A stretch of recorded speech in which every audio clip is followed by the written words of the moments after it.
இந்த காணொலியை பார்க்க வந்த எல்லாருக்குமே ஒரு பெரிய பெரிய வணக்கங்கள். நம்மளோட சேனல்ல ஒரு பெங்காலி சீரீஸான அதாங் பங்கல் ஹோட்டல் அப்படின்ற ஒரு ஹாரர் சீரீஸ் தான் பார்த்துக்கிட்டு இருக்கோம். இது ஆந்தாலஜி சீரீஸ் அப்படின்றதால ஃபர்ஸ்ட் எபிசோட் பார்த்தீங்கன்னா ஏற்கனவே அப்லோட் பண்ணியாச்சு. ரெண்டாவது எபிசோடான காசிர் பாயா அப்படின்ற எபிசோடு தான் இந்த வீடியோல நம்ம பார்க்க போறோம். ஸோ வீடியோக்குள்ள போறதுக்கு முன்னாடி நம்ம சேனலுக்கு இப்பதான் நீங்க புதுசா வந்திருக்கீங்க அப்படின்னா மறந்துடாம அந்த ரெட் கலர் சப்ஸ்கிரைப் பட்டன் எடுத்துட்டு இந்த வீடியோ கண்டினியூ பண்ணுங்க. படத்தோட ஸ்டார்டிங் சீன்ல ரஃபீக் அப்படின்றவரையும் அவரோட ஃபேமிலியும் நமக்கு காமிக்கிறாங்க.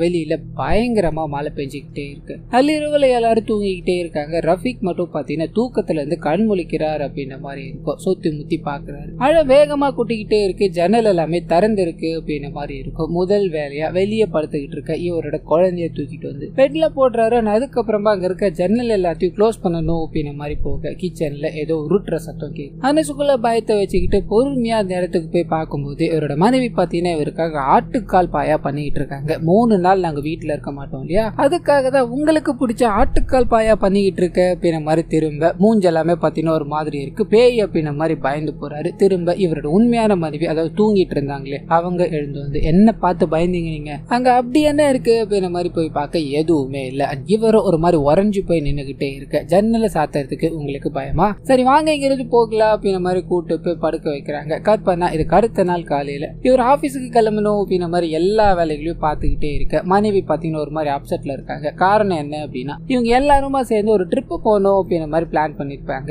இப்போ திடீர்னு கணவருக்கு லீவ் எல்லாமே கேன்சல் ஆனதால தனியா போக போறோமோ அப்படின்ற மாதிரி அப்செட்ல இருக்காங்க. இவங்களோட கணவர் பாத்தீங்கன்னா நம்மளோட பையனுக்கு இந்த ட்ரிப் ரொம்ப பிடிச்சு போயிடுச்சு, அவன் எல்லாமே ரெடி ஆகி வந்துட்டான், இப்போ இது கேன்சல் பண்றதுல ஒரு மாதிரி இருக்கும் இல்லையா, அதனால நீங்க போயிட்டு வாங்க, இந்த 3 நாள் மட்டும் தானே நான் அட்ஜஸ்ட் பண்ணிக்கிறேன் அப்படின்ற மாதிரி பேசிக்கிட்டே இருக்கும்போது கிச்சன்ல ஏதோ கருகிற வாசனை அடிக்குது. வேக வேகமா ஓடி போய் இவரோட மனைவி பார்க்க அங்க பாத்தீங்கன்னா இவருக்கு பிடிச்ச ஆட்டுக்கால் பாயா பண்ணிக்கிட்டு இருக்காங்க. அண்ட் இவரோட மனைவி பாத்தீங்கன்னா 3 நாள் நாங்க வீட்டுல இருக்க மாட்டோம் இல்லையா, அதனாலதான் உங்களுக்கு பிடிச்ச ஆட்டுக்கால் பாயா பண்ணிருக்க அப்படின்ற மாதிரி நேத்து நைட்டு அந்த அமானுஷம் இவருக்கு சொல்லிச்சு அதே டைலாக் சொல்றாங்க. இதை கேட்டதும் மனுஷன் லிட்டரலி உறைஞ்சு போய் நிக்கிறாரு. முகம் எல்லாம் அப்படியே வேத்து போயிடுது. கட் பண்ணா இவரோட ஆபீஸ்க்கு போகணும் அப்படின்ற மாதிரி வேக வேகமா போக ஆபீஸ்ல ஏதோ வேலை போய்கிட்டு இருக்கோம். ஒயர்ல அதுவும் நீட்டா போட்டிருப்பாங்க. அதுல லைட்டா காலை தடுக்கி விட்டுட்டாரு. இதனால அங்க வேலை செய்யறவரை கூப்பிட்டு எத்தனை நாளைக்கு நான் சொல்றேன் வேலையை சீக்கிரமா முடிச்சுட்டு இதை தூக்கி போடுங்கடான்னு, என்னைக்காவது யாருன்னா பெருசா விழுந்தாதான் உனக்கு தெரிய போகுது பாரு அப்படின்ற மாதிரி அவரோட இடத்துல போய் உட்காந்து அக்கௌண்டிங் வேலையை எல்லாத்தையும் பார்த்துக்கிட்டே இருக்கும்போது இவரோட சீனியர் ஆபீசர் பாத்தீங்கன்னா கூப்பிட்டுறாரு அப்படின்ற மாதிரி இருக்கும். உள்ள போக இவர் கொடுத்த ஆடிட் ரிப்போர்ட் ஒண்ணு ஒரு பெரிய பிரச்சனையை சந்திச்சிருக்கு அப்படின்ற மாதிரி இருக்கும். இதனால முதலாளி பாத்தீங்கன்னா பயங்கரமா திட்ட ஆரம்பிக்கிறாரு. இவரும் ஒன்னும் பிரச்சனை இல்ல, நான் இதுக்கு முன்னாடி உங்களுக்கு கிட்டதான் இதை ஃபைல் பண்ண, எனக்கு கொஞ்சம் டைம் மட்டும் கொடுங்க நான் சரி பண்றேன்னு சொல்ல சீனியர் ஆபீசர் கடுப்பாக்குறாரு. நான் சொல்லி இதை பண்ணிருந்தாலும் அக்கௌண்டண்டா உனக்கு இது தெரிஞ்சிருக்கணும் இல்லையா, என்ன பண்ணுவியோ ஏது பண்ணுவியோ தெரியாது, இந்த ரிப்போர்ட் கரெக்டா இருக்கணும், அதை முடிச்சதுக்கு அப்புறம் தான் உனக்கு எதுவா இருந்தாலும் கிடைக்கும் அப்படின்ற மாதிரி சொல்ல அன்னைக்கு நைட்டு லேட் நைட் ஆனாலும் பரவாயில்லன்னு தன்னோட வேலைகள் எல்லாத்தையும் பாத்தீங்கன்னா செஞ்சுக்கிட்டே இருக்காரு. இவருக்கு தனிமையில இருக்கணும் அப்படின்னா பயம். இதனால அங்க இருக்க செக்யூரிட்டி இருக்கா இல்லையா அவரை கூப்பிட்டு வச்சுக்கலாம் ட்ரை பண்ண. அந்த மனுஷன் குழந்தைக்கு உடம்பு சரியில்லை நான் வீட்டுக்கு போயிட்டு வந்துடுறேன் அப்படின்ற மாதிரி கிளம்பிடுறாப்ல. இதனால ஒரு தனியா வேலைகளை ஈடுபட்டுக்கிட்டே இருக்கும்போது லைட்டா பயமா இருக்கு. அதனால தன்னோட ஃப்ரெண்டுக்கு போன் பண்ணி வீட்டுக்கு வர முடியுமான்னு கேட்கலான்னு போக அந்த மனுஷன் பாத்தீங்கன்னா வெளியூர் போயிட்டார் அப்படின்ற மாதிரி இருக்கும். இதனால இவர் என்ன பண்ணதுன்னு தெரியாம எப்படி தூங்க போறேன்னு தெரியாம முழிச்சுக்கிட்டு இருக்காரு. இவரோட நண்பர் பாத்தீங்கன்னா ஒன்னு சரக்கு அடிச்சுட்டு படு, அப்படி இல்லைன்னா நல்ல எக்ஸசைஸ் பண்ணுடா,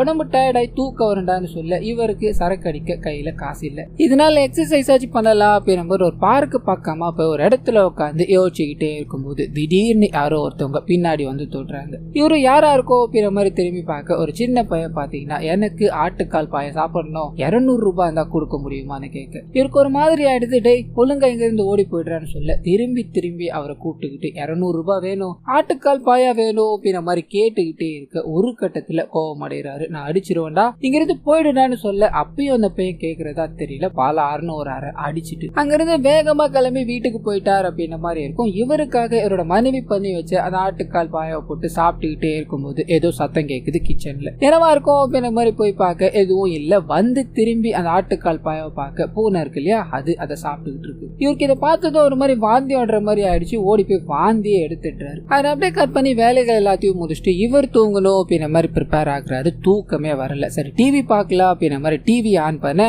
ஜன்னல்ல பாத்தீங்கன்னா யாரும் நிக்கிற மாதிரி ஃபீல் ஆகுது. இவரும் கொஞ்சம் கொஞ்சமா பயந்து பயந்து கிட்ட போய் அது யாரா இருக்கோ அப்படின்ற மாதிரி ஸ்கிரீன் எல்லாத்தையும் எடுத்து விட்டு பார்க்க ஒரு சட்டை காய போட்டிருப்பாங்க. ஸோ சட்டையை பார்த்து பயந்துட்டார் அப்படின்ற மாதிரி இருக்கும். அண்ட் இன்னைக்கு நைட்டு எப்படி போக போகுதோ அப்படின்ற விரக்தியிலே மறுபடியும் போய் டிவி முன்னாடி உட்கார அப்படியே கண்ணு சொக்கி போற மாதிரி காமிக்கிறாங்க. கட் பண்ண ஆபீஸ்ல தூங்கிட்டு இருக்காரு. என்னையா நீ நைட்டு ஃபுல்லா தூங்காம இங்க வந்து தூங்கிட்டு இருக்க? ஆமா நான் கேட்ட விஷயங்கள்ல என்னாச்சு? இன்னும் 2 நாள்ல ரிப்போர்ட் சப்மிட் பண்ணல அப்படின்னா நான் இந்த மாதிரி பேசிட்டுலாம் இருக்க மாட்டேன். ஹெட் ஆபீஸ்ல சொல்லி உன் வேலையை புடுங்கி விட்டுடுவேன்னு சொல்ல இவர் மறுபடியும் போய் தன்னோட டெஸ்க்ல உட்காந்து தன்னோட வேலைகளை செய்ய ஆரம்பிச்சுட்டார் அப்படின்ற மாதிரி காமிக்கிறாங்க. கட் பண்ண அன்னைக்கு நைட் ஆயிடுது. வீட்டுக்கு போகணும் அப்படின்ற மாதிரி கிளம்ப பயங்கரமா பசிக்குது. சரி ஒரு ஹோட்டலுக்கு போய் சாப்பிடலாம் அப்படின்ற மாதிரி முடிவு பண்றாரு. என்ன இருக்குன்னு கேட்க அங்கேயும் பாத்தீங்கன்னா ஆட்டுக்கால் பாயா அப்படின்ற விஷயத்தை தான் சொல்றாங்க. அதனால எனக்கு ரொம்ப பிரச்சனையா இருக்கு, நீ ஏதாவது வெஜிடபிள் இருந்தா கொண்டு வாயான்னு சொல்ல ஆனா அங்க கொண்டு வந்து வைக்கிறது ஆட்டுக்கால் பாயா. இதை பார்த்தது ஒரு மாதிரி டென்ஷன் ஆயிட்டாரு. திரும்பி பார்க்கலான்னு பார்க்க ஆட்டுக்கால் பாயா வேணும் அப்படின்ற மாதிரி காசு கேட்டான் இல்லையா, அந்த பையன் இவர் முன்னாடி நின்னுகிட்டு இருக்கான். பட்டுன்னு ஒரு நிமிஷம் அப்படியே பயந்து போயிட்டாரு. உண்மைதானா அப்படின்ற மாதிரி கண்ணு எல்லாத்தையும் சிமிட்டிட்டு பார்க்க அந்த பையனை காணும். ஆனா அங்க சர்வரா இருக்கா இல்லையா, அவரை கூப்பிட்டு யோ